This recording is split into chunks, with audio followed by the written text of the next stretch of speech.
السلام علیکم ورحمۃ اللہ وبرکاتہ۔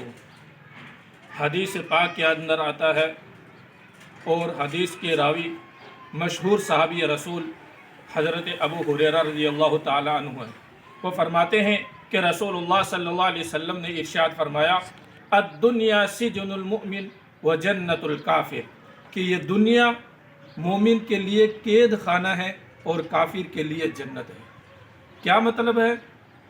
کہ جس طریقے سے قید خانے کے اندر قیدی اپنی مرضی کا مالک نہیں ہوتا ہے، بلکہ ہر کام کے اندر وہ دوسروں کے حکم کی پابندی کرنے پر مجبور ہوتا ہے، کہ جب اسے کھانے کے لیے دیا گیا کھا لیا، جو کچھ دیا گیا وہ کھا لیا، جب پینے کے لیے دیا گیا پی لیا، جب بیٹھنے کے لیے کہا گیا بیٹھ گیا، اور جب کھڑے ہونے کے لیے کہا گیا تو کھڑا ہو گیا۔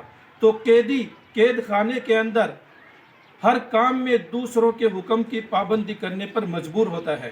اسی طریقے سے ایک مسلمان اس دنیا کے اندر اپنی مرضی کا مالک نہیں ہے، بلکہ وہ اللہ کے حکم کی مرضی کا مالک ہے۔ اللہ نے جس کام کو کرنے کا مسلمانوں کو حکم دیا اسے مسلمان کر گزرے، جس کام سے روکا ہے اس سے رک جائے۔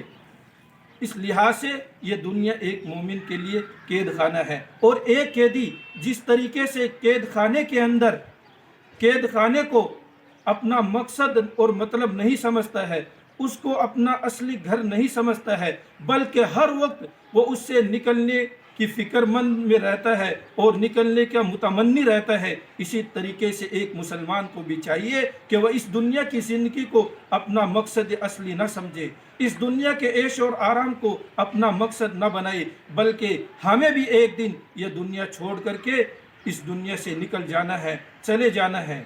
اور کافر کے لیے جنت اس لحاظ سے ہے کہ جس طریقے سے جنت کے اندر کسی جنتی پر کوئی قانونی پابندی نہیں ہوتی، اسی طریقے سے ایک کافر کے اوپر بھی اللہ کے حکم اور شریعت کی کوئی پابندی نہیں ہے، بلکہ وہ آزادانہ زندگی گزار سکتا ہے۔ اور جس طریقے سے جنت کے اندر سارا عیش اور آرام ایک جنتی کے لیے اللہ نے رکھا ہے، اسی طریقے سے کافروں کے لیے سارا عیش اور آرام اسی دنیا کے اندر رکھ دیا گیا ہے۔ اس لیے ہمیں اللہ کی مرضی کے مطابق اس دنیا کے اندر زندگی گزارنا ہے۔ جو دنیا کے اندر رب چاہی زندگی گزارے گا، اللہ اسے آخرت میں من چاہی زندگی عطا فرمائے گا، اور جو دنیا کے اندر من چاہی زندگی گزارے گا، اللہ پاک اسے آخرت میں رب چاہی زندگی گزارنی پڑے گی۔ السلام علیکم ورحمۃ اللہ وبرکاتہ۔